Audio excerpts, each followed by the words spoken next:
तो first unit जो है वो बेसिकली अपनी थ्योरेटिकल है, सेकंड यूनिट में थोड़ा सा न्यूमेरिकल पोर्शन है, तो उसमें क्या थोड़ा सा स्टेटिस्टिकल वाला पोर्शन जो मैंने आपको डिस्कस किया था प्रीवियस लेक्चर में, वो आप लोग थोड़ा सा उसमें मतलब उसको एक बार रिवाइज़ कर लीजिए, है ना। उसका यूट्यूब का लिंक भी मैंने आपको शेयर किया हुआ है, तो वो भी आप देख लीजिए।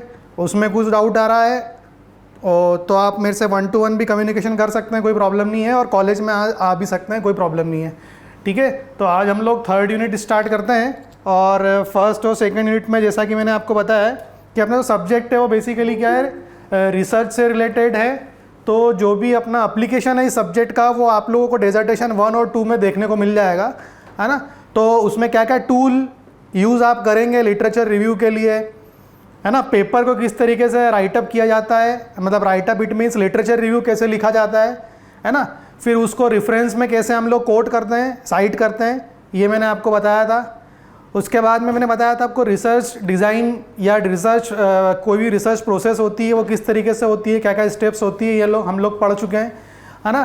फिर हमने सैम्पलिंग भी पढ़ा सेकंड यूनिट में कि सैम्पलिंग क्या चीज़ होती है, कौन कौन सी सैम्पलिंग मेथड्स होती है, ये भी मैं पढ़ा चुका हूँ आपको।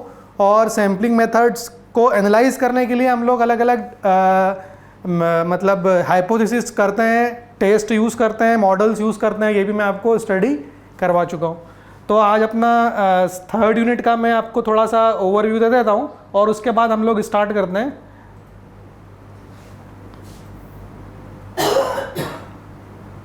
Sir, good morning sir. Good morning, बोलिए। सर, जो आपने असाइनमेंट 2 में न्यूमेरिकल दिए हैं, अगर वो थोड़े से डिस्कस हो जाते हैं क्वेश्चंस। हाँ बोलिए ना, कौन सा न्यूमेरिकल। देखिए उसमें कुछ न्यूमेरिकल्स तो आपको एज इट इज़ मेरे नोट्स में दे रखे हैं, वैसे कि वैसे मिल जाएंगे, सिर्फ कुछ वैल्यूज चेंज होगी, है ना। तो पहले आप एक बार कर लीजिए, उसके बाद में फिर अपन डिस्कस करेंगे। आपने कर लिए न्यूमेरिकल? नहीं सर, ये एनोवा मेथड वाला क्वेश्चन फिर ये नहीं किया। हाँ, तो एनोवा वाला जो क्वेश्चन है ना वो एज इट इज़ मैंने असाइनमेंट में दे रखा है, मतलब सॉरी आपको नोट्स में दिया हुआ है। तो फर्स्ट आप उसको स्टेप बाय स्टेप जो उसमें दिया हुआ है उसके हिसाब से सॉल्व करिए। आपको नहीं समझ में आएगा तो फिर मैं समझाऊंगा। सिंपल है, उसमें कोई मतलब बहुत बड़ा मतलब ज़्यादा मैथमेटिक्स नहीं लग रहा है उसमें, सिंपल फार्मूलेज हैं, वो आपको पुट ऑन करने हैं उसमें और आपको आंसर आ जाएगा। उसमें कोई बहुत ज़्यादा जैसे प्रोबेबिलिटी और स्टेटिस्टिकल वाला पार्ट जो है हमारा थोड़ा कठिन पड़ता है, लेकिन एनोवा मॉडल जो है बहुत सरल है, उसमें कोई प्रॉब्लम नहीं आएगी आपको, है ना।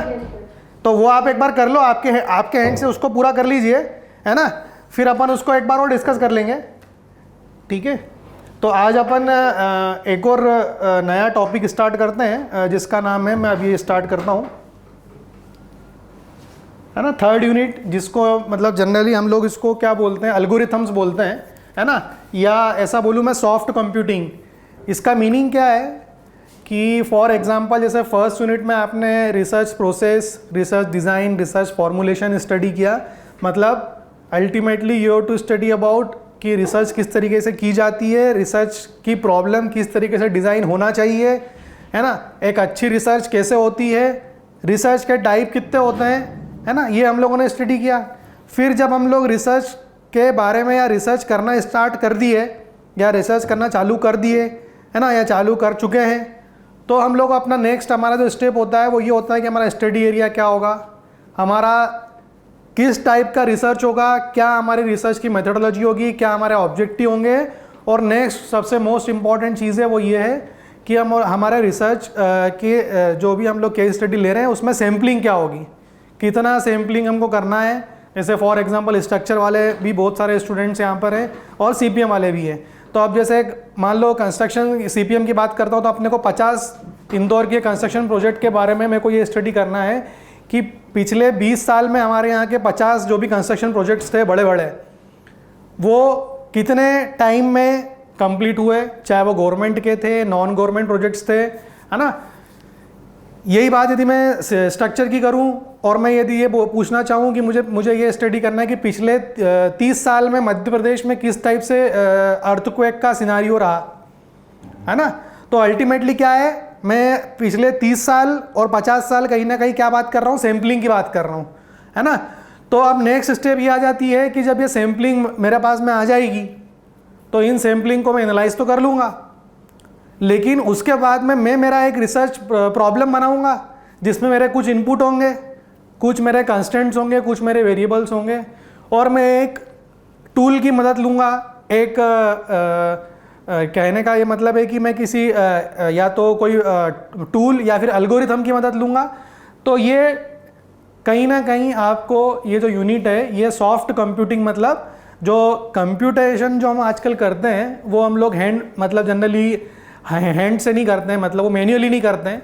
अब आजकल जो भी कंप्यूटेशन होता है it is basically based on, या तो हम लोग क्या करते हैं सॉफ्टवेयर से रिलेटेड होता है ना। जैसा कि मैंने आपको बताया कि SPSS एक सॉफ्टवेयर है जिसकी हेल्प से आप एनालिटिकल स्टेटिस्टिकल एनालिसिस कर सकते हो, है ना। एक और मैंने आपको डिस्कस किया था, है ना, बहुत सारे लोगों ने देखा भी होगा, सॉफ्ट कंप्यूटिंग। यदि मैं एनालिसिस बात करूं स्टेटिस्टिकल की, तो आपने ओरिजिन सॉफ्टवेयर और SPSS इन दोनों के बारे में आपने कुछ सर्च किया सिस्टम पे, गूगल पे? तभी सर्च किया और इंस्टॉल भी किया है। Very good, very good. तो आप जब देखेंगे तो इसमें आप ये मतलब कहीं ना कहीं आप देखना, इसमें आप जब सॉफ्टवेयर इंस्टॉल करोगे तो आपको बहुत सारी चीज़ें इतनी आसान हो जाएगी ये। जैसे पहले हम लोग क्या करते थे, कोई भी स्टेटिस्टिकल एनालिसिस करने के पहले हम लोगों के लिए पहले बहुत टिपिकल हो जाता था। पहले हम लोग डाटा को एक जगह पे सिंक्रोनाइज करते थे, इकट्ठा करते थे, फिर उसमें से मिसिंग डाटा को हम लोग क्या करते थे, फाइंड आउट करते थे, उसको भी हम लोग कंसिस्टेंट बनाते थे। फिर अब उसके बाद में अब हम लोग क्या करने लगे हैं कि ये सब चीज़ें हमारी क्या हो गई, कहीं ना कहीं मतलब कंप्रेस्ड हो गई है, और अब हम लोग क्या करते हैं SPSS डायरेक्ट सॉफ्टवेयर यूज़ करते हैं, जिसकी हेल्प से हम लोग क्या करते हैं, कहीं ना कहीं हमारा टाइम कंजम्पशन जो है वो बहुत कम हो गया है, और इसमें इतना आसान हो गया है, जो भी आप जितने भी आप हाइपोथेसिस टेस्टिंग और जितने भी आप एनालिटिकल पैरामीटर्स है वो आप आसानी से इसमें लगा पाएंगे, ठीक है ना। तो हैंड्स ऑन ट्रेनिंग अपन एक बार करेंगे उसकी, है ना, क्योंकि अपने पास इतना समय नहीं है। तो अभी हम अपन हाल फिलहाल सॉफ्ट कंप्यूटिंग स्टार्ट करता हूँ मैं, उसके बाद एक दिन पूरा डेडिकेटेड अपन इसमें सॉफ्टवेयर की क्लास अपन लगा लेंगे पूरी SPSS की, या फिर आप जैसा बोलेंगे ओरिजिन तो ओरिजिन की, है ना। दोनों में से जो भी बेटर आपको लगेगा वो आप मेरे को बता दीजिएगा दोनों, पर उसमें आपको पहले ये सर्च करना पड़ेगा कि दोनों में से बेटर कौन है। ये मैं आपके एंड पे छोड़ता हूँ, है ना, क्योंकि आपको भी कुछ ना कुछ होमवर्क ज़रूरी है करना। तो अब आप दोनों में, आप इन दोनों में मेरे को ये बताइए कि आपको क्या सीखना है, तो फिर मैं उस दिन आपको उसका ट्रेनिंग दे दूंगा, ठीक है। तो नेक्स्ट अपन इसको स्टार्ट। हाँ बोलिए सर, वो जो क्लास लगेंगी ये 3rd मॉड्यूल के बाद में लगेंगी कि फिर आखिरी में लगेंगी? नहीं, 3rd मॉड्यूल के बाद में, क्योंकि क्या होगा, जैसे मैं अभी आपको ये जो चीज़ बता रहा हूँ इसमें बहुत सारी चीज़ें ऐसी हो सकती है कि वो या तो उसके अंदर मिल जाए, है ना। और जैसा कि आपको पता भी होगा कि ये जो सॉफ्ट कंप्यूटिंग में जो आपको बता रहा हूँ इसमें बहुत सारी चीज़ें मैटलैब में कवर होती है। तो मैटलैब के बारे में आपने सुना है? Yes sir. अब आप देखिए क्या है, बहुत सारी चीज़ें ऐसी है कि बहुत सारे जो हैं यहाँ पर साइट पे भी वर्क कर रहे हैं, है ना, और बहुत सारे ऐसे हैं जो फील्ड, मतलब फील्ड या साइट दोनों एक ही चीज़ होती है, फील्ड पे वर्क कर रहे हैं, है ना। और बहुत सारे ऐसे भी हैं जो एक्सपेरिमेंटल वर्क करना चाहते हैं, और बहुत सारे ऐसे भी हैं जो सॉफ्टवेयर बेस्ड वर्क करना चाहते हैं। तो सॉफ्टवेयर बेस्ड वर्क जो भी है वो आप करना चाहेंगे तो आपको कोई ना कोई एक ऑप्टिमाइजेशन मेथड यूज़ करनी पड़ेगी, और ऑप्टिमाइजेशन मेथड क्या होती है वो अपन इस यूनिट में डिस्कस करेंगे, है ना। और soft computing is nothing but it is a method by which we use, basically software हम लोग यूज़ करेंगे और उसकी हेल्प से हम लोग क्या करेंगे, कंप्यूटेशन करेंगे। तो सॉफ्ट कंप्यूटिंग का मतलब ये होता है, ठीक है ना। अब बात आती है क्या कि इसका रिसर्च में क्या रोल है। जैसा मैंने आपको बताया कि रिसर्च में इसका क्या रोल है ना। तो role of computers in research, क्या रोल हो सकता है कंप्यूटर का रिसर्च में, वो हम लोग 1 बाय 1 डिस्कस करते हैं, ठीक है ना। जैसा कि आप देख रहे हैं तो क्या होता है, the computers are indispensable throughout the research process. आप जब भी आपका रिसर्च प्रोसेस स्टार्ट करेंगे तो आप कहीं ना कहीं ये पाएंगे कि आपको विदाउट कंप्यूटर आप कुछ भी नहीं कर पाएंगे, क्योंकि अब हर चीज़ जो है वो हम लोग कंप्यूटराइज हो चुकी है, हर डाटा का कलेक्शन कंप्यूटराइज हो चुका है ना। कोई सा भी प्रोजेक्ट हो विदाउट कंप्यूटेशन या without data feed in computer you have to not, है ना, हम लोग उसको इमेजिन नहीं कर सकते हैं कि यदि हम लोग मैन्युअली यदि कोई रजिस्टर में हम एंट्री करके उसका डाटा कंप्यूटेशन करें तो बड़ा मुश्किल हो गया आजकल, है ना। तो आजकल विदाउट कंप्यूटर हम लोगों को ये चीज़ हमको क्लियर नहीं हो पाती है, और एक तरीके से बोले हम लोगों का टाइम कंजम्पशन जो है वो बहुत कम हो गया इसमें, ठीक है ना। अब रोल क्या है कंप्यूटर का, तो कंप्यूटर का रोल जैसा कि हम लोग देखते हैं, the role of computer became more important when the research, जब हम लोग रिसर्च करते हैं और जब हमारा सैंपल बहुत बड़ा होता है, जैसा मैंने बोला आपको 50 प्रोजेक्ट, 30 प्रोजेक्ट, 100 प्रोजेक्ट। अब मैं 100 प्रोजेक्ट के लिए 100 जगह पर तो नहीं जा सकता हूँ, बराबर है ना। लेकिन यदि वो 100 प्रोजेक्ट से कोई एक कंपनी जुड़ी हुई है, या कोई एक बिल्डर जुड़ा हुआ है, या कोई एक इंजीनियर जुड़ा हुआ है, प्रोजेक्ट मैनेजर जुड़ा हुआ है, तो मेरे को कहीं ना कहीं बहुत आसानी हो जाती है ना, उसको डाटा कलेक्ट करने के लिए। या मुझे इन 100 प्रोजेक्ट्स के कहीं ना कहीं एक तरीके से मेरे को डाटा कहीं पर मिल जाए, जैसे अभी मैं रेनफॉल की बात करूं, है ना, या फिर मैं अर्थक्वेक की बात करूं, तो मेरे को 100 जगह तो जाना नहीं पड़ेगा, मेरे को 50 जगह जाना नहीं पड़ेगा, मेरे को एक ही जगह पर डाटा मिल जाएगा। लेकिन मेरे को उस अथॉरिटी के पास जाना पड़ेगा, उससे परमिशन लेना पड़ेगी, उससे अप्रूवल लेना पड़ेगा, तब जाके वो मुझे डाटा मिलेगा। तो लार्ज सैंपल होता है तो वहाँ पर इस कंप्यूटेशन का बड़ा बहुत ही ज़्यादा इसका वेटेज है ना, बहुत ही ज़्यादा मेरिट है इसमें, बहुत ही ज़्यादा एडवांटेज है। तो data can be stored in computers for immediate use और can be stored in auxiliary memory like floppy, तो बहुत पुरानी चीज़ हो गई, डिस्क, है ना, बहुत सारी ड्राइव्स भी हो गई, आजकल मेमोरी कार्ड्स आने लगे हैं ना। तो बहुत सारी चीज़ें जो हैं कंप्यूटर ने हमको आसान कर दी है। और रिसर्च में कंप्यूटर एक बहुत बड़ा फेस होता है जिसको हमको स्टडी करना बहुत इंपॉर्टेंट होता है। और ये सबसे राइट टाइम है आपको उस चीज़ को स्टडी करने के लिए कि आपको देखिए, जितना आप ज़्यादा एडवांस रहेंगे उतनी ज़्यादा रिसर्च आपकी एडवांस होगी, और सबसे एडवांटेज ज़्यादा आपको ये मिलेगा कि आपकी रिसर्च टाइम पे कंप्लीट हो जाएगी, बराबर है ना। तो रोल ऑफ कंप्यूटर क्या है इस फेस में, रिसर्च प्रोसेस की जो फेस होती है उसमें 5 मेजर फेस होती है रिसर्च प्रोसेस की, जिसमें हमको कंप्यूटर बहुत इंपॉर्टेंट प्ले अपना कहीं ना कहीं क्या करता है, प्ले करता है, ठीक है। तो फर्स्ट रोल क्या है, जो हमारा कंसेप्चुअल फेज है। जैसे आप बहुत सारे अभी हाल ये सोच रहे होंगे कि हमारा टॉपिक क्या है, हम टॉपिक के बारे में क्या समझें। टॉपिक में आप देखेंगे कि उसमें जो स्टार्टिंग फेज जो होता है, जिसको हम लोग बोलते हैं कंसेप्ट, जब तक आपका किसी भी रिसर्च एरिया में कंसेप्ट नहीं बनेगा तब तक आप उसमें रिसर्च नहीं कर पाएंगे। मतलब you have to study at least about the terminology, about the concept, fundamentals of your research area, तभी आप उसमें कुछ ना कुछ कर पाएंगे।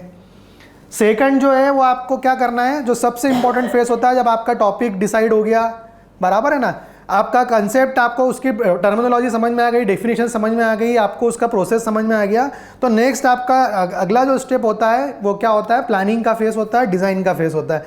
तो डिज़ाइन आपको ऑलरेडी कहीं ना कहीं रिसर्च पेपर में मिलेगी, पुराने पेपर्स में, जिसमें आपको थोड़ा सा लिटरेचर रिव्यू करना पड़ेगा, उनने जो किया है उससे थोड़ा सा कुछ आपको अलग करना है और उसके हिसाब से आपको प्लानिंग करनी है, बराबर है। अब आपको प्लानिंग करना है, डिज़ाइन करना है, ये तो क्लियर हो गया। कुछ नया करना है, नई डिज़ाइन, नई प्लानिंग होना चाहिए आपकी। तीसरा जो है उसका एम्पिरिकल फेस, मतलब क्या हो गया कि अब आपको उसको कहीं ना कहीं क्या करना है, it's comes under the category of your objective function, जो कि आपको क्या करना है, एम्पिरिकल फेस में उसको लेना है। जैसा कि मैंने आपको बताया था, जैसे फॉर एग्जांपल एक स्ट्रेट लाइन इक्वेशन होती है y = mx + c, बराबर है ना। तो y = mx + c तो इक्वेशन होती है, लेकिन ये जो है ये तो लिटरेचर में दिया हुआ है, लेकिन अब आपको उसी इंपेरिकल फॉर्मूला को कुछ नया करना पड़ेगा। गेट इट और नॉट। जो y = mx + c है उसमें एक और टर्म लगाना पड़ेगी d, तो y = mx + c + d, और ये d को आपको क्या करना पड़ेगा, कहीं ना कहीं उस इंपेरिकल इक्वेशन को जस्टिफाई करना पड़ेगा, उसको करेक्ट करना पड़ेगा, उसको बताना पड़ेगा, है ना। तो कहीं ना कहीं अब नेक्स्ट जो फेस आता है वो इंपेरिकल फेस आ जाता है। अब इस इंपेरिकल फेस को, जब इस फॉर्मूले को आपने ये जस्टिफाई कर दिया कि ये जो फॉर्मूला मैंने नया इंट्रोड्यूस किया है ना, जो नया मैं इंट्रोडक्शन दे रहा हूँ, ये जस्टिफाइड है, वैलिडेट है, तो नेक्स्ट स्टेप आती है जो आपकी आती है वो एनालिटिकल फेस। अब आप उस फॉर्मूले को यूज़ करके एनालाइज करो, और लास्ट में जो आ जाएगा वो आपका डिसिमिनेशन फेस आ जाएगा। आप कोई सा भी एक एल्गोरिथम कंप्यूटर की हेल्प से यूज़ करके उसको आप लगा दीजिए, और you have to get results and you justified your research area और with the help of computer, ठीक है। तो ये 5 स्टेप आपको क्लियर हो गई। फिर अपन आगे बढ़ते हैं।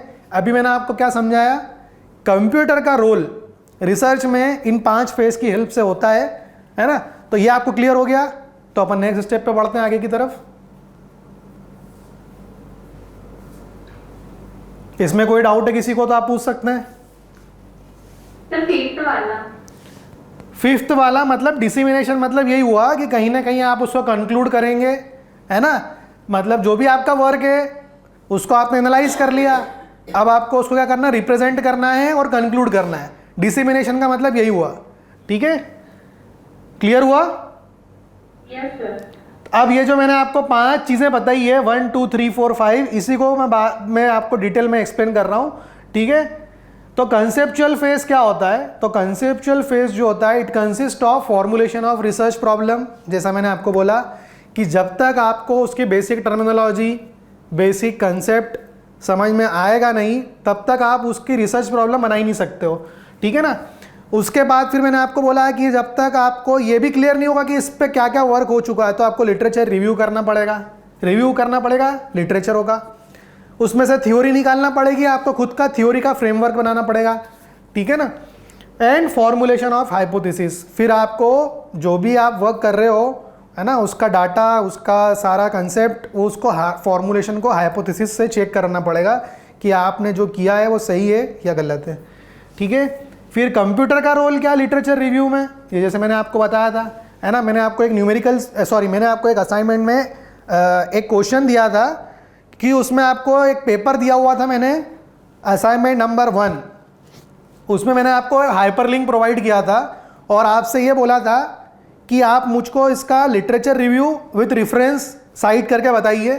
तो कितने लोगों को समझ में आया और कितने लोगों को समझ में नहीं आया। सर मुझे समझ में आ गया है। बाकी लोगों को समझ में आ गया।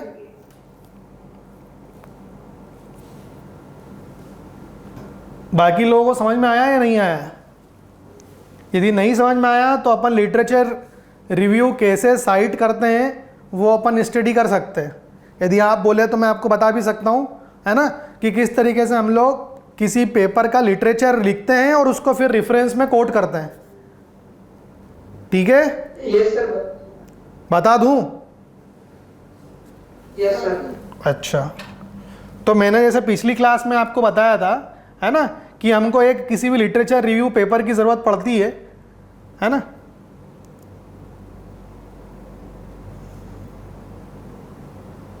तो पहले अपन जाते हैं कहाँ पे, मान लीजिए आपको कोई पेपर सर्च करना है, ठीक है ना। तो आप गूगल स्कॉलर चेक करेंगे सबसे पहले, बराबर है। गूगल स्कॉलर चेक करने के बाद में, है ना, आप कहीं ना कहीं आप जैसे फॉर एग्जांपल आपको कौन सा टॉपिक से रिलेटेड पेपर देखना है, मान लीजिए कंस्ट्रक्शन प्लानिंग एंड शेड्यूलिंग देखना है ना। तो आपने कंस्ट्रक्शन प्लानिंग शेड्यूलिंग पर क्लिक किया एंड यू गेट मल्टीपल, आपको यहाँ पर बहुत सारे पेपर मिल जाएंगे, बराबर है। अब आप इस इंटरफेस को जब देखेंगे तो यहाँ पर आप देखेंगे कि आपको आर्टिकल कैसे चेंज करना है वो आपके ऊपर डिपेंड है। अभी आप जो देख रहे हैं आर्टिकल की रेंज आ रही है 2025 से लगा के 2021 तक, लेकिन अब आपको इसके पुराने आर्टिकल भी देखना है तो आप यहाँ पर सर्च कर सकते हैं।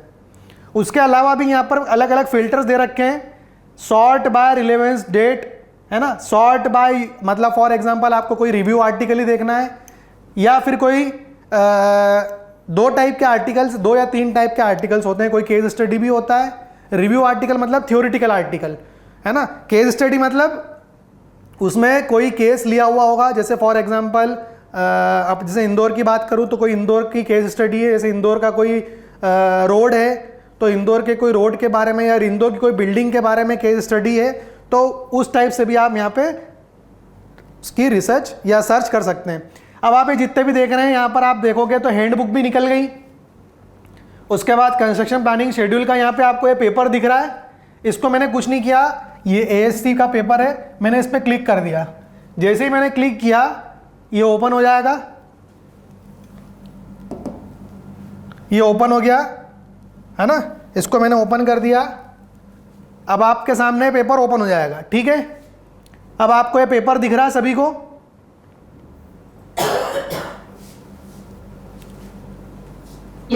अब ये पेपर में आप देखेंगे तो यहाँ पर आप जब इसको साइट करेंगे, क्लियर, जब आप इसको चेक करेंगे तो आप देखिए यहाँ पे जनरल का नाम लिखा हुआ, कौन सा जनरल है ये, American society of civil engineers, बराबर है। उसके बाद आप यहाँ पर देखेंगे तो यहाँ पे आपको ऑथर के नाम दिख रहे हैं। कितने ऑथर हैं यहाँ पे काउंट करिएगा, 1 2, सॉरी ये पूरा 1 है। उसके बाद यहाँ पर काउंट करिए 2 एंड अनदर 1 इज 3, बराबर है। ये मैंने कैसे पता करा, ये नंबर से पता करा, 1 2 और 3 से। क्लियर? Yes sir. अब मेरे को क्या करना है, मुझे इसको लिटरेचर रिव्यू में लिखना है। तो मैं लिटरेचर रिव्यू में कैसे लिखूंगा, तो आपको क्या करना है, ये पूरा जो आपका पेपर है, इस पूरे पेपर का आप स्ट्रक्चर समझिए ध्यान से। यहाँ पर लिखा है एब्स्ट्रैक्ट। एब्स्ट्रैक्ट मतलब क्या हो गया, basically it is the summary of your, जो भी इन लोगों ने रिसर्च करी है उनकी समरी है कि उन्होंने क्या क्या वर्क किया हुआ है, बराबर है। अब जब आप इस एब्स्ट्रैक्ट को देखेंगे तो इस एब्स्ट्रैक्ट को भी इनने पूरा कहीं ना कहीं बाइफरकेट किया हुआ है, जिसमें शुरुआत की 3 लाइन जो है वो आपको क्या बता रहे हैं कि इसका वर्ल्ड वाइड जो अपन बोले ग्लोबल, जैसे आप देख रहे हो ओवर द लास्ट 3 डिकेड, मतलब पिछले 30 साल की बात कर रहे हैं। A large body of research, construction, planning और शेड्यूलिंग में कम से कम पिछले 30 साल में बहुत ज़्यादा वर्क हो रहा है। And some of this efforts introduce method to use information to automatically develop the scope of work breakdown structure के बारे में आप समझते होंगे। ऑप्टिमल प्रोजेक्ट सीक्वेंस के बारे में आपको अभी समझ में आता होगा, क्योंकि आपने तो CPM पढ़ा होगा फाइनल ईयर में, है ना।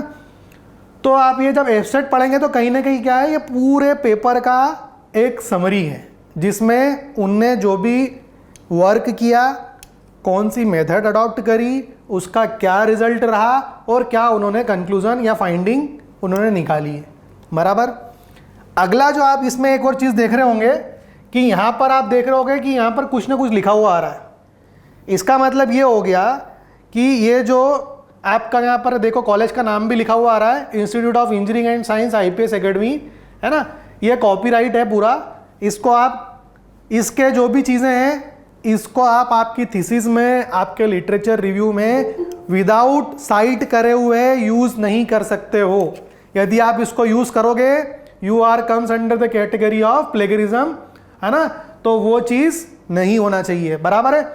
अब ये पूरा पेपर आप पूरा पढ़िए, उसमें देखिए एक फेज आपका यहाँ पर क्या लिखा हुआ है। एक तो आपको क्लियर हो गया होगा कि यहाँ पर ये वाला जो चीज़ लिखी है, ये यहाँ पर जनरल का नाम है, यहाँ पे 3 ऑथर के नाम लिखे हुए हैं,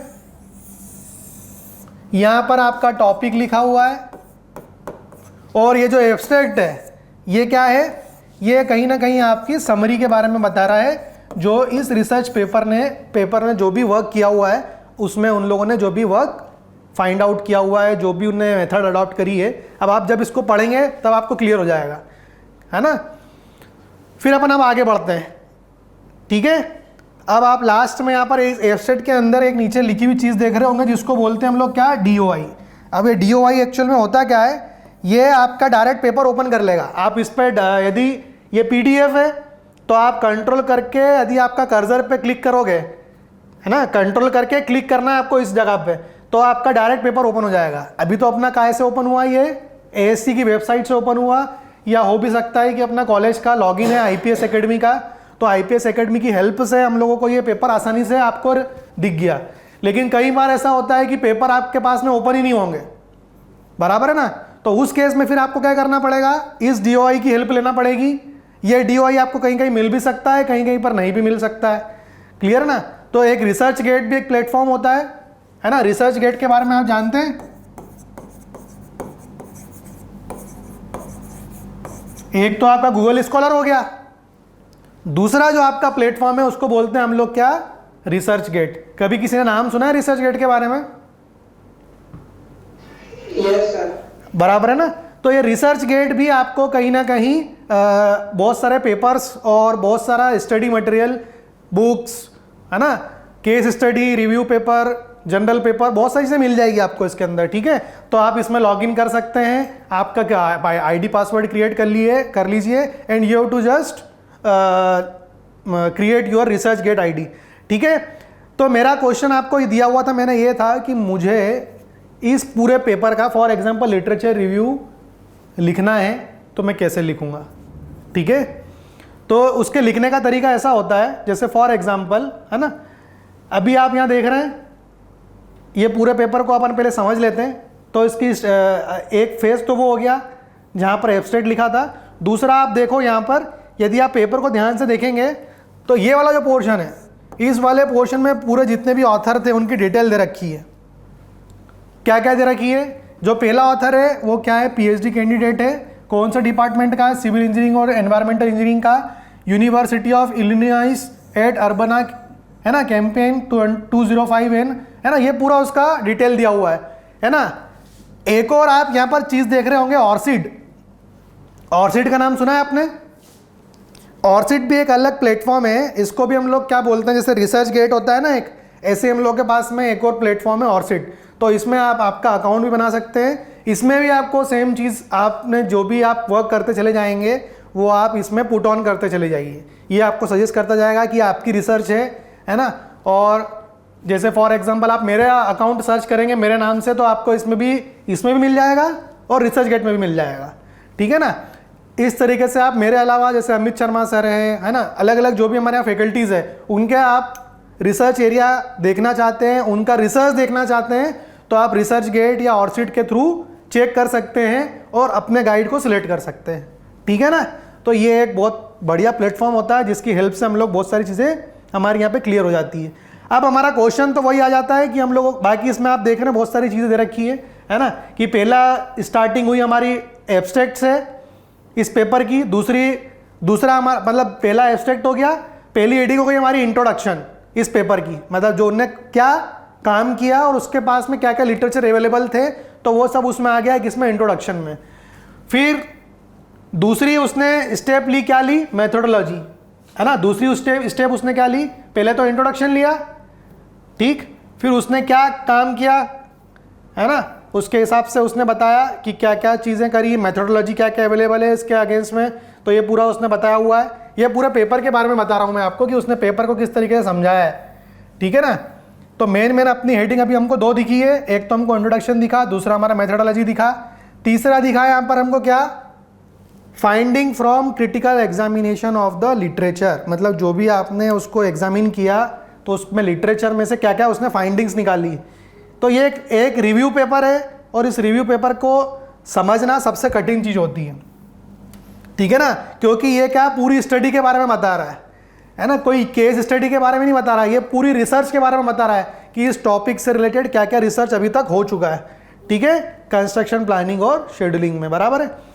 खैर ये तो बहुत सारी ज़्यादा चीज़ें हैं, इतना अपने को स्टडी नहीं करना है, अपने को तो ये देखना है कि कभी मैं इस पेपर को मेरा रेफरेंस मानता हूँ या फिर मेरे रिसर्च में मैं यूज़ करता हूँ, तो मैं इसको साइट कैसे करूँगा, साइट करूँगा मतलब क्या, इसको एक्नॉलेज कैसे करूँगा, इसको साइट कैसे करूँगा, और यदि आप साइट नहीं करोगे तो आप प्लेगरिज्म में आ जाओगे, बराबर है ना।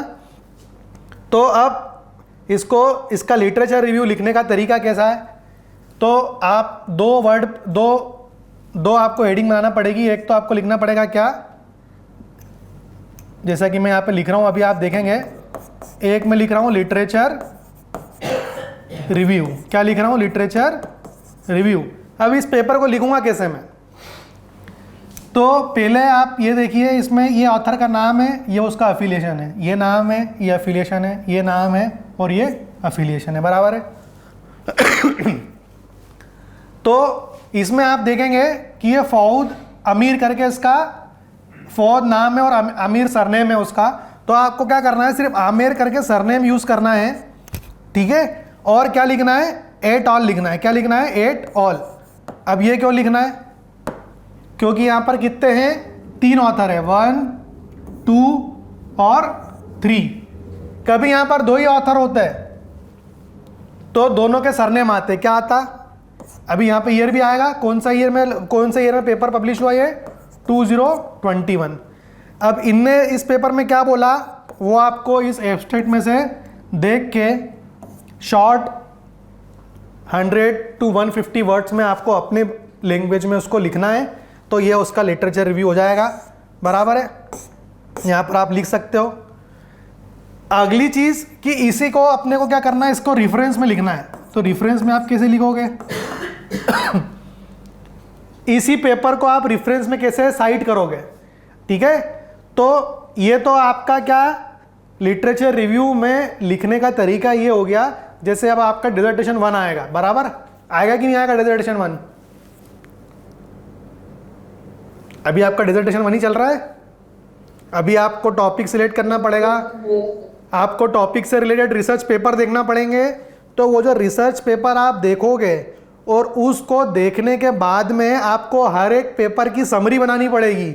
और वो समरी बनाने का तरीका मैं आपको बता रहा हूँ कि वो जो लिटरेचर रिव्यू वाला पार्ट है वो आपको कैसे लिखना है। आपको 20 से 30 पेपर आपके डिसर्टेशन 1 में बताने पड़ेंगे, आप है ना, आपका प्रेजेंटेशन होगा तब। तो उस टाइम पर जब आप ये पेपर्स पढ़ेंगे बहुत सारे, जो कि अलग अलग मैंने सोर्सेज बताए, गूगल स्कॉलर है ना, रिसर्च गेट, ऑर्चिड, इसके अलावा बहुत सारे स्कॉलर, मतलब बहुत सारे और भी बहुत सारे होते हैं, मैं आपको बताऊंगा, है ना। बहुत सारे मेरे पास में टूल्स है, मेरे पास कुछ क्लिप्स अवेलेबल है, वो मैं आपको व्हाट्सएप पे शेयर कर दूंगा, तो आपको बहुत सारी हेल्प मिल जाएगी, ठीक है। अब बात आती है कि सर रेफरेंस कैसे लिखें, इसी पेपर का रेफरेंस लिखना हो तो कैसे लिखें। तो उसके लिए ज़्यादा परेशान नहीं होना। ये जो आप टॉपिक देख रहे हैं इसको यहाँ पे उठाइए, ये सर कॉपी हो जाएगा यहाँ से, इसको उठाया, देखिए आप इसको कॉपी करिए बस, ठीक है ना। इस टॉपिक को मैंने कुछ नहीं किया, कॉपी किया। क्या किया मैंने? कॉपी। और मैं कहाँ गया, वापस से मेरे गूगल उस पर चला गया हूँ, क्रोम पे, ठीक है। और जैसा कि मेरे पास में गूगल स्कॉलर अवेलेबल था, मैंने यहाँ पर क्या कर दिया, इसको पेस्ट कर दिया, ठीक है ना। तो मेरे पास में यही वाला पेपर ओपन हो गया, दिख रहा है आपकी स्क्रीन पे। यहाँ पर आप देखो 3 चीज़ें लिखी हुई आ रही, क्या क्या लिखी हुई आ रही, पढ़ के बताइए। एक तो सेव लिखा हुआ आ रहा है, एक साइट लिखा हुआ आ रहा है, और एक लिखा हुआ रिलेटेड आर्टिकल। इसके आगे भी बहुत सारी चीज़ें लिखी हुई है। आपको काय पे जाना है, काय पे जाना है, दिख रहा है आपको।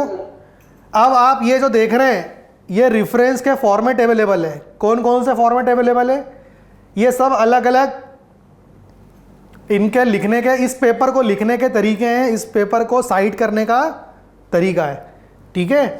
तो अब आप यहाँ पर देखिए, आपको इसमें से जो भी आपका, जैसे हम लोगों के यहाँ पे जनरली क्या करते हैं हमारी थीसिस में, हम लोग या तो हार्वर्ड को फॉलो करते हैं या एपीए को फॉलो करते हैं, बराबर है ना। तो जैसे मैं आपको लिखने का तरीका बता रहा था, अब आप यहाँ पर देखोगे तो यहाँ पर देखिए क्या लिखा हुआ उसने रेफरेंस में। यहाँ पे अन्य 3 लोगों के नाम दिख रहे हैं आपको। कितने लोगों के नाम दिख रहे हैं?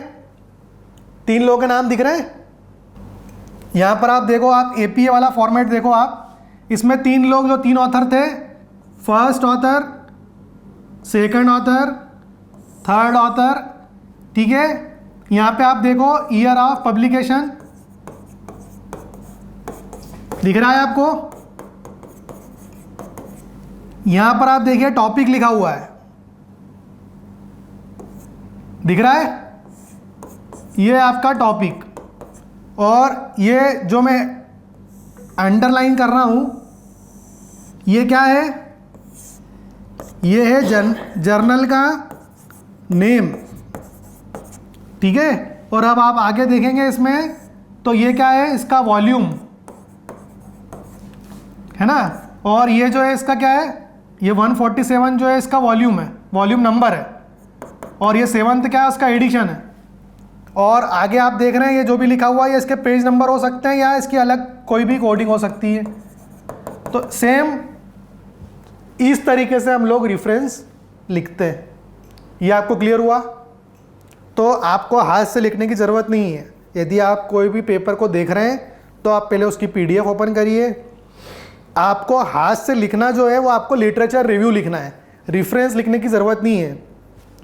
पेपर ओपन हो जाएगा, पेपर पे क्लिक करिए, पेपर को खोलिए, उसमें एब्स्ट्रैक्ट पढ़िए, उसके बाद में उसमें ऑथर देखिए।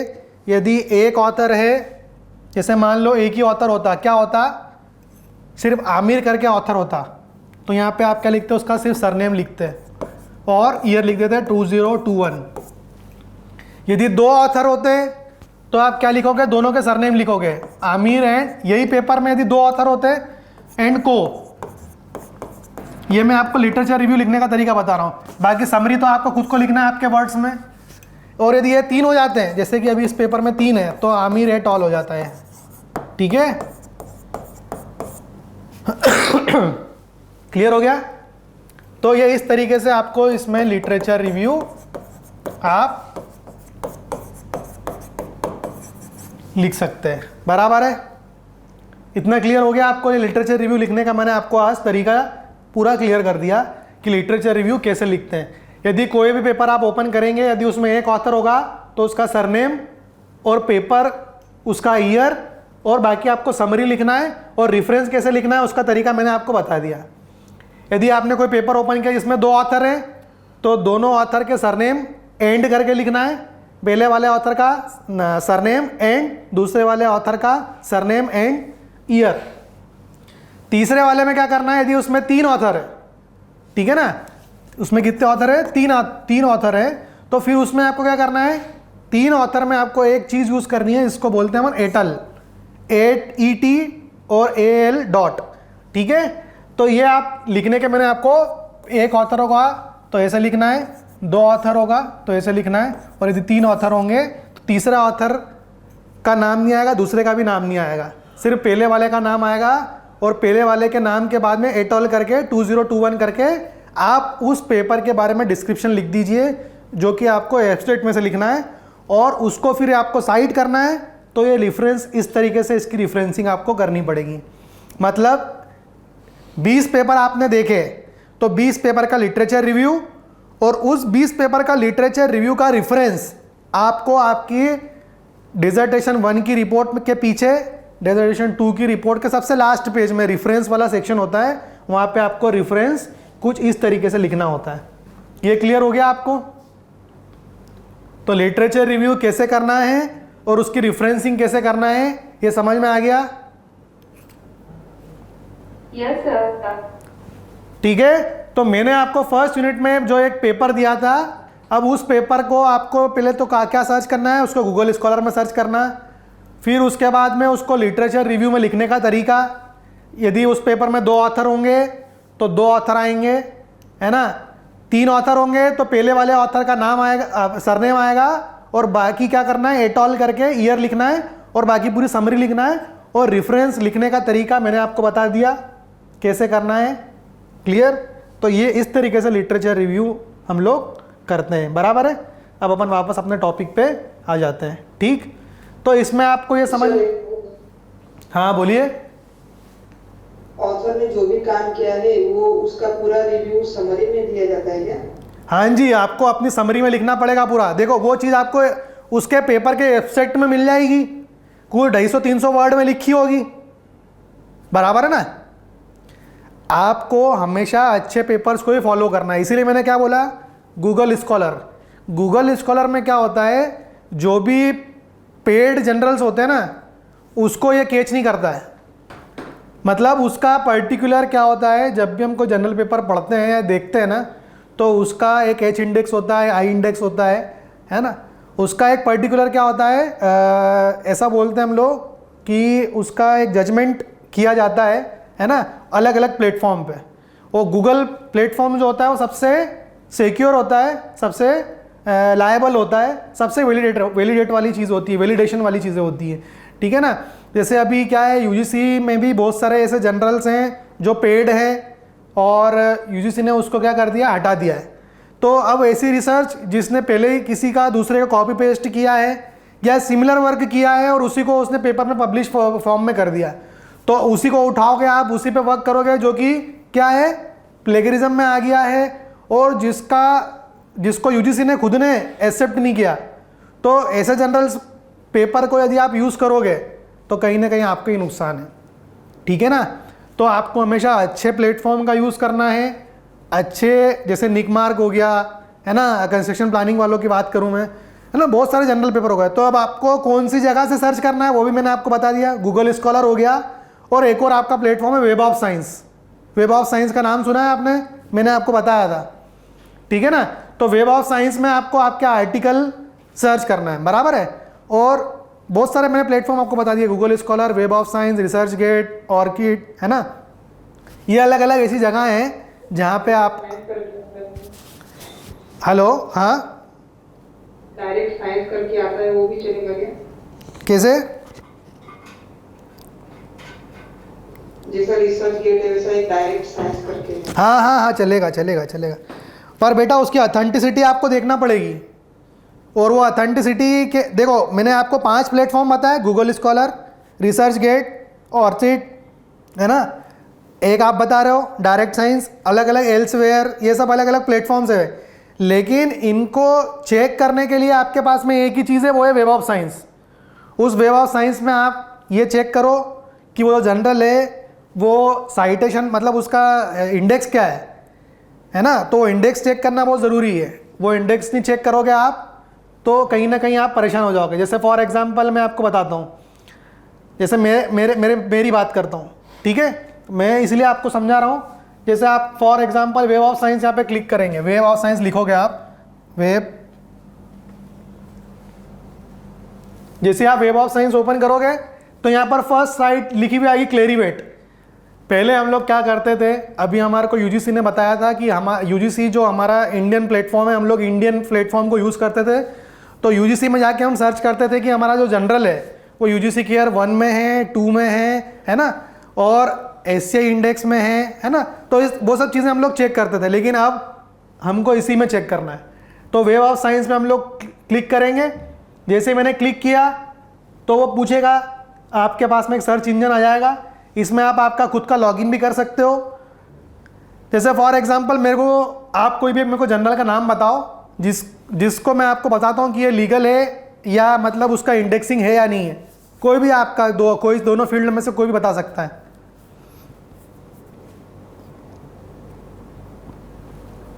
स्ट्रक्चर वाले तो स्ट्रक्चर वाले, सीपीएम वाले तो सीपीएम वाले, मेरे को किसी भी एक जनरल का नाम बता दो। अभी आपने इतने दिनों में कोई ना कोई जनरल पेपर सर्च किया होगा, तो उस जनरल पेपर का पब्लिशिंग किसी जनरल में होगा, तो वो जनरल का मेरे को एक नाम बता दो आप, तो मैं आपको उसका यहाँ पर रिजल्ट बता देता हूँ कि आपको उसको चेक करना है कि ऑथेंटिक है या नहीं है।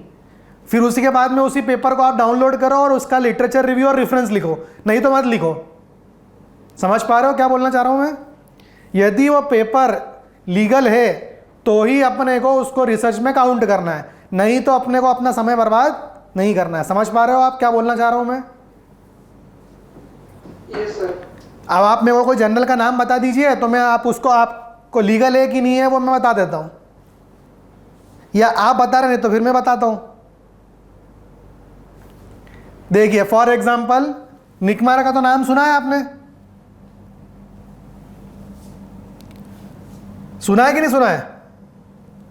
Yes sir. तो निकमार्क का जनरल है, तो अपने को उसका पूरा नाम तो पता नहीं, लेकिन निकमार्क का जनरल है ये तो पता है, ठीक है ना। तो मैंने क्या करा, उसको निकमार्क जनरल लिख दिया और सर्च कर लिया।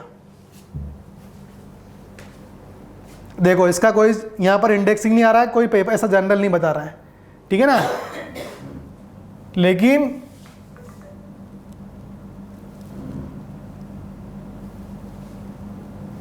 फॉर एग्जाम्पल मैं कुछ सर्च करता हूं,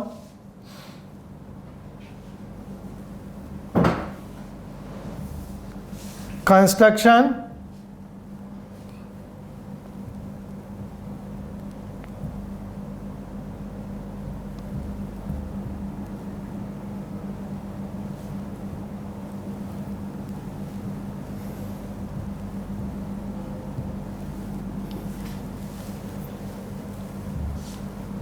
अब आप जब इसमें चेक करेंगे, हाँ वेब ऑफ साइंस, ठीक है, हाँ। अब आप इसमें जब सर्च करेंगे, ये इसमें ये चेक करना सिखा रहा हूँ मैं आपको कि आप जब आपके डिसर्टेशन 1 का काम चालू करोगे, ठीक है ना, तो आपको लिटरेचर रिव्यू करना पड़ेगा आपके टॉपिक से रिलेटेड। तो जो जनरल पेपर आप, क्योंकि देखो अब आपके पास में तो गूगल है, गूगल से आप सब कुछ उठा सकते हो, लेकिन आपको गूगल से नहीं उठाना है। आपको या तो इस गूगल से उठा जरूर लो, लेकिन उस जनरल को चेक जरूर कर लो कि वो जनरल इसमें आ रहा है कि नहीं आ रहा है, बराबर है ना, तभी उसको लो। इसका मतलब यदि आपका जो रिसर्च है ना वो ऑथेंटिक रहेगा। अब जैसे फॉर एग्जांपल मान लो, जैसे अभी मैंने यहाँ पर एक कीवर्ड लिखा कंस्ट्रक्शन प्लानिंग, है ना। अब उससे रिलेटेड या कंस्ट्रक्शन प्लानिंग से रिलेटेड टॉपिक आपने लिखा और उसके टॉपिक का कहीं ना कहीं स्कोप इन जनरल्स में है, तभी इनका नाम आया। जैसे automation in construction, case study in construction material, ये जितने भी आप जनरल देख रहे हैं ये सब ऑथेंटिक है। और इनका वेब ऑफ साइंस में यहाँ पर एक आपको चीज़ लिखी हुई मिलेगी, ACI एक्सपांडेड। अपने को कौन से जनरल उठाना है, यही वाले जनरल उठाना है। कौन कौन से यहाँ पर आप देखोगे लिखे हुए, उन्हीं जनरल को आप उठाओ और उन्हीं जनरल की स्टडी करो। देखो पहला तो आपको यहाँ पर दिख रहा होगा, ये टिक करा हुआ दिख रहा है। क्या टिक करा हुआ दिख रहा है आपको, क्या क्या टिक दिख रहे हैं इस पे स्क्रीन पे बताइए। सर ACIE है, साइंस साइटेशन इंडेक्स एक्सपांडेड। हाँ, और social science citation index, art and humanities citation index, emerging sources citation index. ये दोनों कोई हमारे काम के नहीं है, बाकी दो हमारे काम के। तो आपने फिल्टर को क्या कर दिया, सॉर्ट कर दिया। ये मैं आपको स्टेप बता रहा हूँ कि किस तरीके से आपको आपकी रिसर्च स्टार्ट करनी है, ठीक है ना। तो सबसे पहले आपको आपके टॉपिक को सिलेक्ट करना है। उसको सिलेक्ट करने के बाद में आपने गूगल पे डाला, गूगल पे डालने के बाद आपको मान लो 50 पेपर मिल गए जो आप जिसमें रिसर्च करना चाहते हो। लेकिन जिसमें आप रिसर्च करना चाहते हो वो नई नहीं है, वो तो ऑलरेडी हो चुकी है, उसमें कुछ नया करना है। तो पहले ये पढ़ना पड़ेगा कि पुराना क्या हो गया, और पुराना क्या हो गया और वो भी ऑथेंटिक। तो ऑथेंटिसिटी को चेक करने के लिए वेब ऑफ साइंस एक प्लेटफॉर्म है जिसमें आपको जनरल चेक करने पड़ेंगे। तो मान लो आपने 50 जनरल पेपर डाउनलोड कर लिए और उसमें से 20 पेपर जो थे वो इस कैटेगरी इसमें मिले ही नहीं वो जनरल, तो फिर और उसको आपने अपनी रिसर्च में काउंट कर लिया। और वो जब आप लिखने गए लिटरेचर रिव्यू तब आपको समझ में आया कि, या फिर आपका गाइड ने बाद में चेक किया और उसने बोला नहीं ये वाला पेपर हटा दो, ये वाला पेपर तो, या जनरल जो है ये जनरल तो है ना ऑब्सोल्यूट हो चुका है ना, यूजीसी ने बाहर कर दिया है। तो ऐसी चीज़ें नहीं करना है अपने को ऑथेंटिक काम करना है। तो वो ऑथेंटिक काम करेंगे जब आप, तब आप ऐसे पेपर ही उठाइए जो इसमें साइटेड हो, ठीक है ना। तो उससे क्या होगा, आपकी जो रिसर्च है ना वो ऑथेंटिक रहेगी। नहीं तो आपका जो रिसर्च का पहला स्टेप ही है वही गलत हो जाएगा, ठीक है। इतना क्लियर हो गया आपको? Yes sir. ठीक। अब ये तो बहुत बड़ा मतलब एक तरीके से क्या, ये इतना बड़ा इसमें मैं बताना चालू करूँगा ना तो मेरे को 10-12 लेक्चर भी कम पड़ जाएंगे। इसमें बहुत सारी चीज़ें हैं, ठीक है।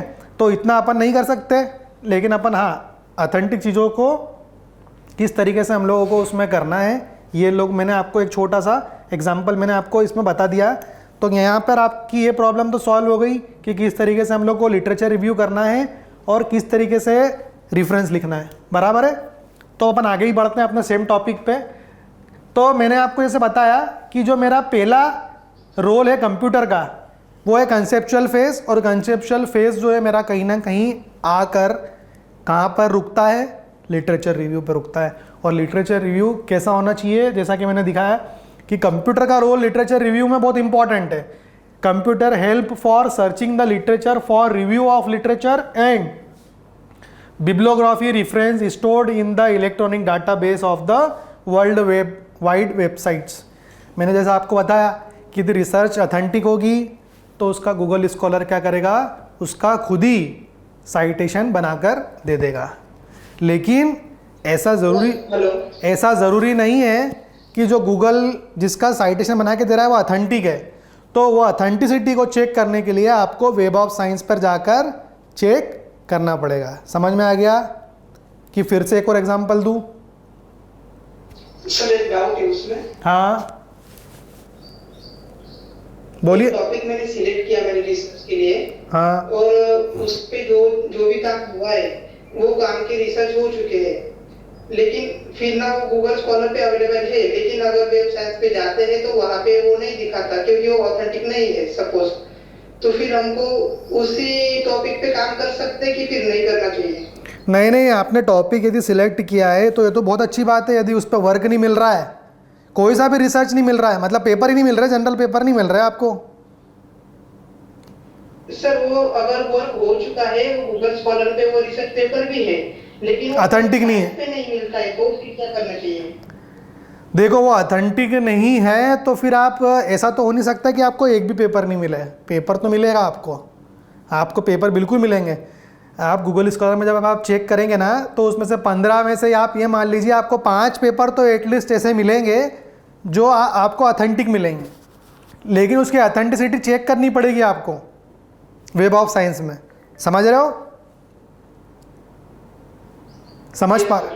देखो ऐसा भी नहीं है कि आप कोई इलीगल पेपर, मान लो आपने 50 रेफरेंस लिए और 50 रेफरेंस में से मान लो आपको टॉपिक पे उसी पे वर्क करना है। मान लो आपकी सिचुएशन कि सर मेरे को नहीं मिल रहा है, कोई ऑथेंटिक चीज़ नहीं मिल रही, तो अब मैं क्या करूँ? तो इसका मतलब ये नहीं कि कोई आप बिल्कुल ज़ीरो हो गए, ऐसा नहीं। तो आपके पास में जितना भी डाटा है ना, जितना भी आपने लिटरेचर लिया है उस लिटरेचर को आप, कोई बात नहीं, आप लिटरेचर रिव्यू लिखो उसकी रेफरेंसिंग भी करो, बराबर है ना। लेकिन आपको रेफरेंस पेपर कोई 1 या 2 तो लेना पड़ेंगे। वो 1 और 2 जो रेफरेंस पेपर आप लोगे उसको आप वेब ऑफ साइंस में चेक करो, क्योंकि जो रेफरेंस पेपर आप लोगे मतलब क्या कर रहे हो आप पुरानी वाली रिसर्च को ही कर रहे हो, उसमें कुछ थोड़ा बहुत एडिशन करोगे और नई रिसर्च करोगे, बराबर है ना। तो ऐसा पेपर आपने मान लो उस 50 पेपर में से जो इलीगल पेपर था वही उठा लिया और उसी पे काम करना चालू कर दिया जो कि इलीगल था, तो फिर आपका सारा काम गलत होगा। समझ पा रहे हो आप? रिफरेंसिंग तो ले सकते हो आप, लिटरेचर रिव्यू भी लिख सकते हो, भले ही वो गलत पेपर है तो भी, लेकिन हमेशा अच्छी यूनिवर्सिटीज़ का, जैसे अपने कॉलेज का, हमेशा यही लुकआउट रहता है कि आप सबसे पहले अच्छे पेपर ही सर्च करो। 1-2 पेपर नहीं, पूरे पेपर ही अच्छे सर्च करो। रिसर्च में, आपके लिटरेचर रिव्यू में कम से कम 2-3 मतलब अनऑथेंटिक पेपर आ गए तो चलेगा, लेकिन 2-3 या 4-5 से ज़्यादा नहीं होना चाहिए। समझ रहे हो ना?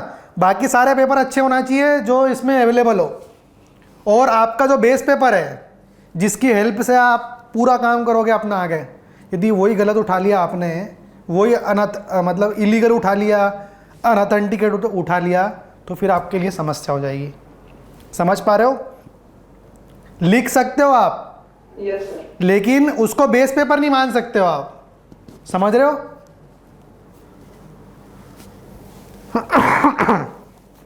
ठीक है, तो इस तरीके से आपको अपना वर्क करना है।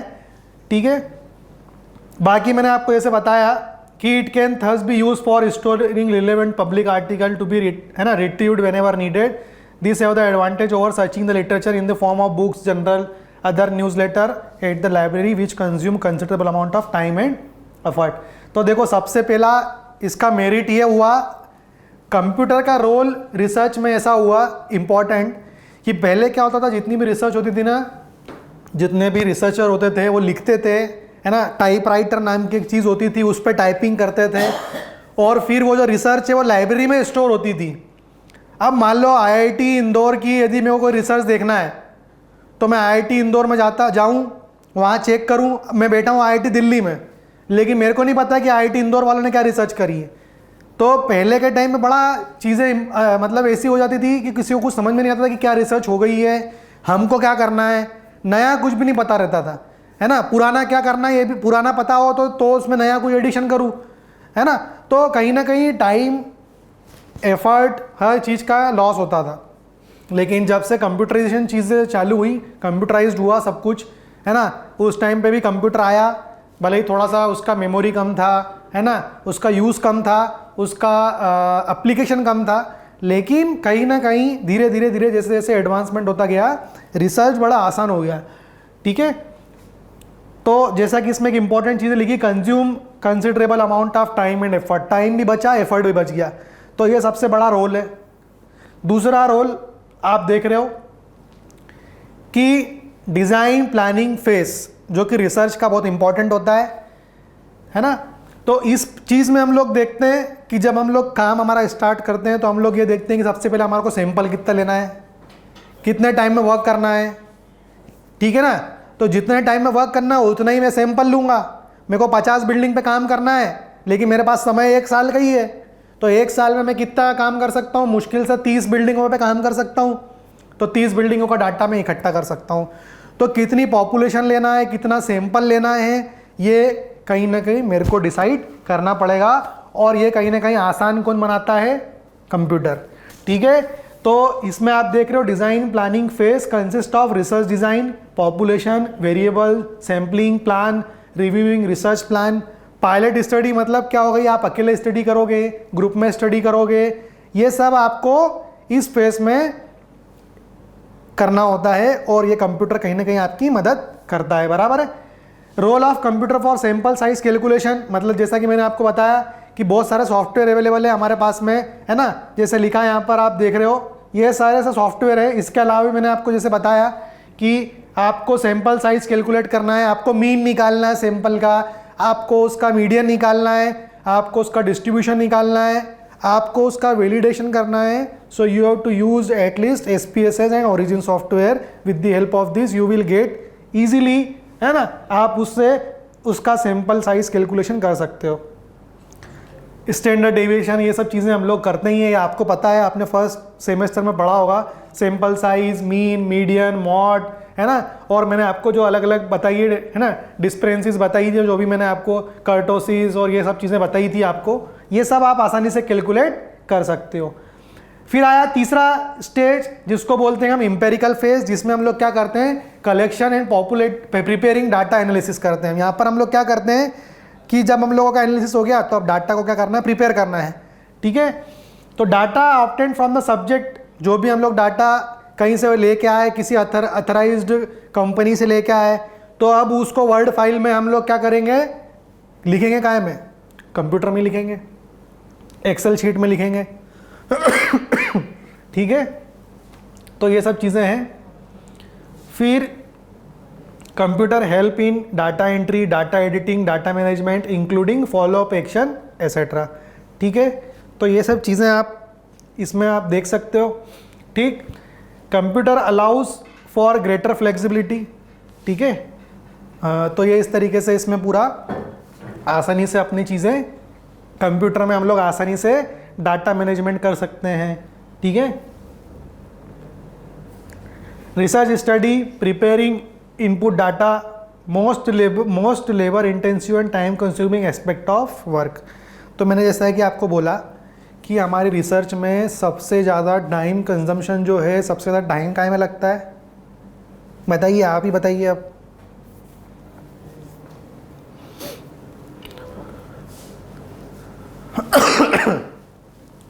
आप बताइए सबसे पहले, आप रिसर्च, हाँ जी, आप रिसर्च करने जाएंगे, सबसे ज़्यादा टाइम काहे में लगेगा आपको?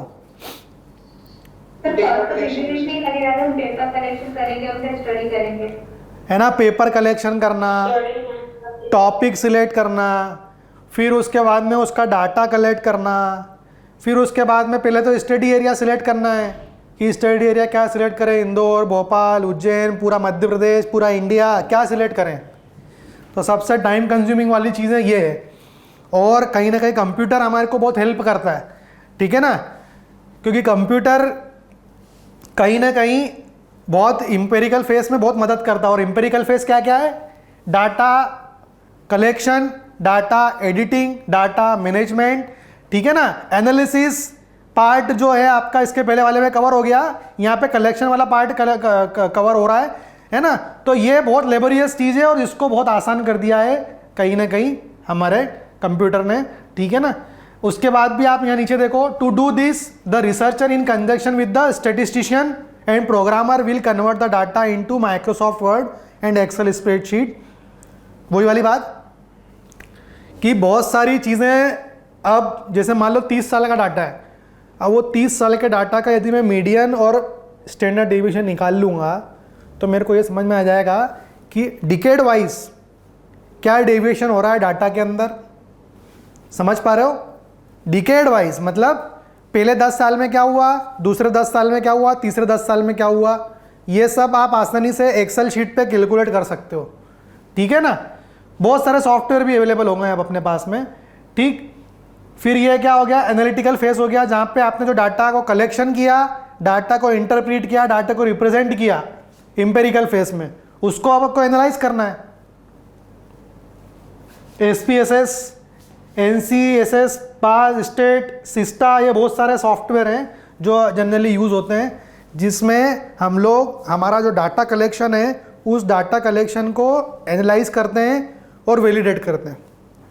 ठीक है, फिर आखिरी स्टेप आ गई आपकी, उसको use of computer in data processing and tabulation form. जब आपने सब कुछ रिसर्च का एनालिसिस कर लिया तो अब आपको क्या करना है, उसको टेबुलेटेड करना है और पब्लिश करना है। मतलब जब आपका थीसिस पूरा रेडी हो गया, आपकी थीसिस अप्रूव हो गई, तो अब आपसे इसीलिए ये एक कंपल्शन मांगा जाता है कि जब आपकी थीसिस पूरी कंप्लीट हो जाए, आप वाइवा के फेस में जाने वाले रहते हो, उसके पहले आपसे एक एक्सपेक्टेशन गाइड का ये रहता है कि अब आप उस पर एक रिसर्च आर्टिकल या रिसर्च पब्लिश कर दो। तो ये वो वाला फेस है जिसको हम लोग बोलते हैं डिसेमिनेशन फेस, जो सबसे आखिरी में होता है। ठीक है, तो ये रिसर्च पब्लिशिंग वाली चीज़ें is typed in Word format and converted to portable data format and stored and publish in the world wide web.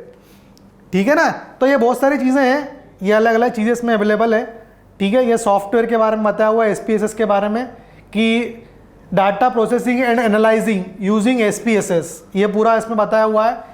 कुछ बेसिक स्टेप दे रहे हैं कि डाटा प्रोसेसिंग की, कि कैसे SPSS वर्क करता है।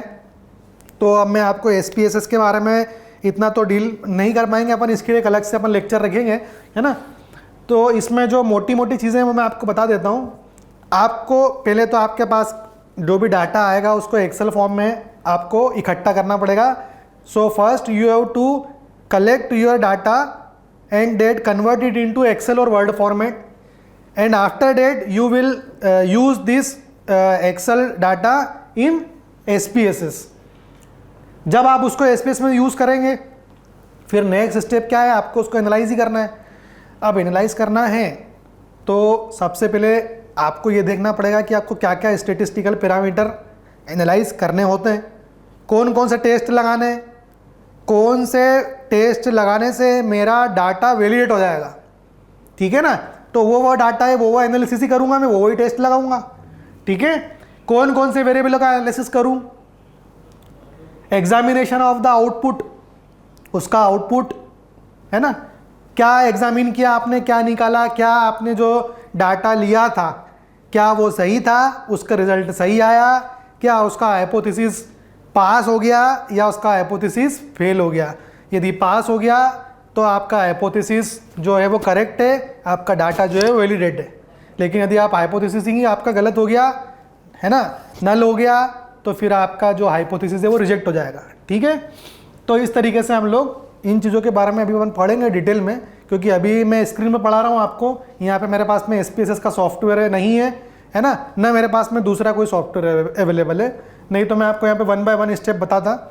ठीक है, तो इसके लिए यदि आपको पढ़ना हो तो उसको अदर देन क्लास अपने को पढ़ना पड़ेगा, क्योंकि क्लास में तो यहाँ कवर नहीं हो पाएगा, मेरे को आपको लैपटॉप से बताना पड़ेगा, है ना। या फिर अपन नेक्स्ट क्लास इस तरीके से शेड्यूल करने की या मैनेज करने की कोशिश करूँगा मैं, कि अपना लैपटॉप से कनेक्ट कर दूँ उसको, तो आपको SPSS किस तरीके से, उसमें क्या क्या इंटरफेस होते हैं, क्या क्या मेनू होते हैं, टूल बार होते हैं, हेल्प डेस्क होता है, वो अपन स्टडी कर लेंगे। ठीक है, आपने कहा था लास्ट क्लास में कोई पर्टिकुलर न्यूमेरिकल लेके उसको परफॉर्म कर लेंगे। ठीक है, बहुत सरल है, उसमें कोई बहुत कठिन नहीं है ना। तो अभी जैसा कि मैंने आपको बताया कि यूनिट नंबर 3 जिसके बारे में मैंने आपको बताया कि सॉफ्ट कंप्यूटिंग और soft computation, it is not deal with the statistical analysis, it is also deal with the evolutionary algorithm। मतलब हम लोग evolutionary algorithm के बारे में पढ़ना चाह रहे हैं, है ना। अभी तक मैंने जो आपको बताया ये एकदम प्रायर स्टेज बताइए आपको, कि जब तक आपका डाटा कलेक्ट किस तरीके से करना है, कलेक्ट करने के बाद उसको एनालाइज कैसे करना है और उसको वैलिडेट कैसे करना है। तो जब आपका डाटा वैलिडेट हो गया तब आप उसको उसका कंप्यूटेशन स्टार्ट करोगे। समझ पा रहे हो ना भाई, आपके पास में डाटा है, आप कहीं से भी उठा के लिया है, लेकिन उसकी कोई अथेंटिसिटी नहीं है। अब अथेंटिसिटी नहीं है तो उसको पहले तो अथेंटिक करना पड़ेगा, वैलिडेट करना पड़ेगा। जब अथेंटिक हो गया, वैलिडेट हो गया, तब आप उसको यूज़ करेंगे, और यूज़ करने के लिए कोई सॉफ्टवेयर यूज़ करेंगे, कोई एल्गोरिथम यूज़ करेंगे, और वो एल्गोरिथम कितने टाइप के होते हैं, वो एल्गोरिथम कहाँ से आए, उसके बारे में मैं आपको इस यूनिट में बता रहा हूँ। समझ में आया? अब हम यहाँ से यूनिट स्टार्ट करते हैं। अभी तक मैंने आपको इसकी पूरी ओवरव्यू दिया, अब यहाँ पे से यूनिट स्टार्ट होती है। तो सबसे पहले एक डार्विन करके साइंटिस्ट थे जिन्होंने एक प्रिंसिपल दिया इवोल्यूशन का। उन्होंने क्या कहा, Darwin principle of evolution says that the existence of any creature is based on the law strongest creature survives.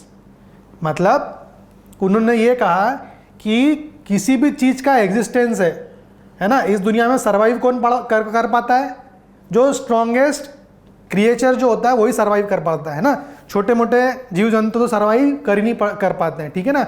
छोटे मोटे जीव जंतु की लाइफ जो होती है कम होती है, बड़े जीव जंतु की लाइफ जो होती है वो ज़्यादा होती है, ठीक है ना। तो कहीं ना कहीं इनकी जो थ्योरी थी वो इस 3 वर्ड पे डिपेंड थी, स्ट्रॉन्गेस्ट क्रिएचर सर्वाइव्स, ठीक है ना। Before computers have entered the human world in the 50s knowledge to apply Darwinian principle for automated problem solving was invented, ठीक है ना। तो उन्होंने क्या प्रूव किया, Darwin also prove that the survival of any organism can be maintained with the genetic inheritance such as reproduction, crossover and mutation. Thus Darwin's evolution theory was developed by computational optimization algorithm. मतलब कहने का ये है कि जितने भी इन्होंने principal ये दिया, इनके जितने भी प्रिंसिपल आप पढ़ोगे वो जेनेटिकल है। जेनेटिकल मतलब फॉर एग्जांपल जैसे क्या, इन्होंने उस ज़माने में रिसर्च कर ली, ह्यूमन पे भी करी, एनिमल्स पे भी करी।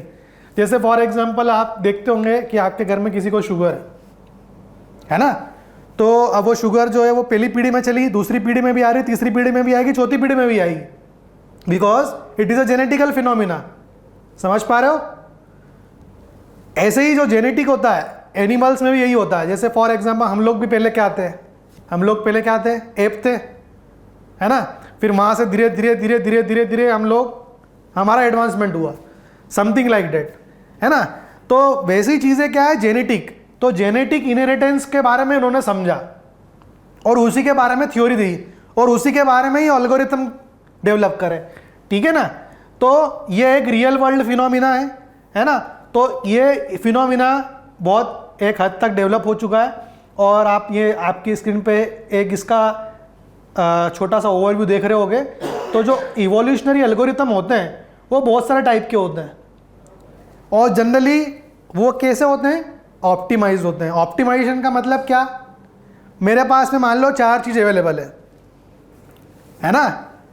पहली चीज़ ये कि मैं यहाँ से राजेंद्र नगर चला जाऊँ 2 व्हीलर से, दूसरा पैदल चला जाऊँ, तीसरा बस से चला जाऊँ, सिटी बस से, और चौथा मैं कैब से चला जाऊँ। अब इन चारों में से सबसे ऑप्टिमाइज्ड कौन सा मेरे लिए, अब आप बताइए। और ऑप्टिमाइज का मीनिंग क्या, we have to optimise in terms of money, time and man power और एनवायरमेंट। ये चारों पैरामीटर्स को लेना है। तो अब मेरे को आप ये बताइए कि क्या मैं 2 व्हीलर से जाना प्रीफर करूंगा, पैदल जाना प्रीफर करूंगा, सिटी बस से जाना प्रीफर करूंगा, या पर्सनल प्राइवेट कैब के थ्रू जाना प्रीफर करूंगा। और इन चारों पैरामीटर से चारों पैरामीटर में सबसे ऑप्टिमाइज मेरे लिए कौन सा है, सिटी बस। अच्छा ठीक है, और कोई बताए? हाँ, 2 व्हीलर। अब देखिए 2 ऑप्शन, दो आंसर आए मेरे पास एक क्वेश्चन के। मेरा क्वेश्चन ये था कि मेरे पास में 4 मेथड है, 2 व्हीलर, दूसरा विद दी हेल्प ऑफ मैं तो पेडेस्ट्रियन मतलब पैदल जाऊं, तीसरा या तो मैं क्या करूं सिटी बस में जाऊं, और चौथा मैं कोई कैब करूं। तो मेरे पास एक आंसर आया सिटी बस। तो सिटी बस मेरे लिए इकोनॉमिकल तो है लेकिन टाइम कंजम्पशन ज़्यादा है, ठीक है ना। तो मेरे 4 पैरामीटर में से एनवायरनमेंट को तो बचा लिया मैंने, पैसे को भी बचा लिया, टाइम को थोड़ा नहीं बचा पाया और एनवायरनमेंट को भी बचा लिया। मतलब 4 में से एक ही चीज़ नहीं बच पाई, तीनों चीज़ें बच गई, ठीक है। अब 2 व्हीलर की बात करता हूँ मैं। सेकंड आंसर मेरा 2 व्हीलर था। टाइम बच गया, मनी सिटी बस के कंपैरिजन में तो नहीं बच पाई, ठीक है ना। मेन पावर बच गया, चौथा एनवायरनमेंट नहीं बच पाया, ठीक है ना। तो कहने का मतलब है मेरे पास में 4 में से 2 ऑप्शन थे, वो मेरे लिए सूटेबल थे। अब इन दोनों में से भी कौन सी चीज़ ऑप्टिमाइज होगी उसके लिए मेरे को एल्गोरिथम लगाना पड़ेगा। समझ पा रहे हो? 4 में से 2 तो आपने मैन्युअली बता दी है, लेकिन उन दोनों में से भी यदि आपको कोई चीज़ सटीक निकालना है तो आपको ऑप्टिमाइजेशन एल्गोरिथम यूज़ करना पड़ेगा। समझ पा रहे हो? और उसी के लिए ही हमारे पास में बहुत सारी चीज़ें अवेलेबल हैं, ठीक है ना। तो ऑप्टिमाइजेशन मेथड 3 टाइप की होती है। एक होती है कैलकुलेशन वाली, एक होती है इन्यूमरेटिव, एक होती है रैंडम सर्च। कैलकुलेशन मतलब क्या कि वही 4 में से 2 निकाले, 2 अच्छी थी 2 खराब थी। इन्यूमरेटिव मतलब क्या हो गया कि 2 अच्छी थी 2 खराब थी, 2 खराब थी वो भी अच्छी हो सकती थी, ठीक है ना, मतलब लॉजिक बेस्ड हो गई। और तीसरी वाली क्या हो गई, प्रोबेबिलिटी बेस्ड, ठीक है ना, मतलब कि 2 अच्छी थी 2 खराब थी, मतलब 50-50% प्रोबेबिलिटी, तो रैंडम सर्च हो गई, ठीक। कैलकुलेशन मतलब क्या, आपने मैथमेटिकली कैलकुलेट किया उसको, और ये क्या मतलब ये प्रोबेबिलिटी पे डिपेंड है और ये कैलकुलेशन पे डिपेंड है। और ये तीसरी वाली जो है वो बहुत कम यूज़ होती है, जनरली ये दोनों यूज़ होती है, ठीक है। और उसमें भी हम लोग इवोल्यूशनरी एल्गोरिथम की यहाँ पर बात कर रहे हैं, ठीक है, जिसको मैंने हाईलाइट किया हुआ है। और इसके हम लोग के पास में कुछ टाइप्स अवेलेबल है, एक होता है इवोल्यूशनरी स्ट्रेटजी और एक होता है जेनेटिक एल्गोरिथम, ठीक है। इसके भी टाइप होते हैं, जेनेटिक प्रोग्रामिंग और इवोल्यूशनरी प्रोग्रामिंग। तो इवोल्यूशनरी एल्गोरिथम के बारे में अपन पढ़ रहे हैं, और वो कहाँ से आया, प्रोबेबिलिटी से आया, रेंडमाइजेशन से आया। वही वाली बात है, एक सिक्का उछाला, उसका हेड आने की प्रोबेबिलिटी कितनी है और टेल आने की प्रोबेबिलिटी कितनी है, तो वो क्या हो गया, एक रेंडमाइजेशन हो गया, है ना। कभी भी हेड ही हेड नहीं आएगा, कभी भी टेल ही टेल नहीं आएगा, ठीक है। ये भी चीज़ आपको रेंडम चीज़ें हैं, ये आपको इसमें स्टडी करना है। ज़रूरत क्यों पड़ी एवोल्यूशनरी एल्गोरिथम की, इसके बारे में थोड़ा सा अपन समझें। तो इसकी ज़रूरत ऐसे पड़ी कि real world has many optimisation scenario. Optimization by definition is a methodology of making the decision as a fully perfect as possible to achieve the maximum possible goal in engineering system। हमारी अपेक्षा क्या है, हमारा aspect क्या है, हमारी सबसे main चीज़ ये है कि हम लोग क्या चाहते हैं, ज़्यादा से ज़्यादा किसी भी चीज़ से ऐसा बोलना चाहूँ प्रॉफिट निकालना चाहते हैं, मैक्सिमाइजेशन करना चाहते हैं। ज़्यादा से ज़्यादा ऐसा मैं बोलूँ, मेरा समय भी कम लगे, मुझे प्रॉफिट भी ज़्यादा हो, है ना। इस तरीके का मेरा रियल वर्ल्ड सिनारियो बन चुका है ना। तो रियल वर्ल्ड सिनारियो यही चाहता है कि कम समय में ज़्यादा प्रॉफिट। तो ऑप्टिमाइजेशन एक बहुत अच्छी मेथड है, इवोल्यूशनरी एल्गोरिथम है, जिसकी हेल्प से हम लोग ये कर सकते हैं, ठीक है ना। और जितनी भी हमारा इंजीनियरिंग सिस्टम है, जितना भी इंजीनियरिंग सिस्टम, जैसे हमारी कंस्ट्रक्शन प्लानिंग एंड मैनेजमेंट की बात करूँ, आपका सबसे बड़ा क्या रोल है एज अ कंस्ट्रक्शन प्लानर, क्या रोल है आपका, यही रोल है कि आपकी मान लो G+30 की कोई बिल्डिंग आप मतलब प्लानिंग कर रहे हो या आप उसके मैनेजर हो, तो आपका सबसे बड़ा रोल यही है कि वो जो G+30 की बिल्डिंग का जो एस्टिमेटेड प्रोजेक्ट टाइम था वो था 2 साल, तो 2 साल में वो पूरा प्रोजेक्ट कंप्लीट हो जाना चाहिए। और उसके पहले कंप्लीट करना है आपको, एज अ प्रोजेक्ट मैनेजर आपका वहाँ पर रहना, आपका जो ड्यूटी है वो ये है कि उस 2 साल के पहले आपको उस प्रोजेक्ट को ख़त्म करना है। तो कहीं ना कहीं आप क्या चाह रहे हो, आपके रिसोर्सेज का, आपके टाइम का, आपकी मैन पावर का, आपकी लेबर का ऑप्टिमाइजेशन, ठीक है। तो या तो आप उसको मिनिमाइज़ करना चाहते हो, किसको, कॉस्ट को, ठीक है, मैक्सिमाइज किसको करना चाहते हो, आपके प्रॉफिट को। उसी के लिए हम ये एल्गोरिथम को लगाते हैं, बराबर है। इतना क्लियर हो गया आप सभी को, एल्गोरिथम की ज़रूरत क्यों पड़ी, ठीक है। तो उसके बारे में मैं आपको यहाँ पर बता रहा हूँ। क्लियर है, ये क्लियर हो गया आपको।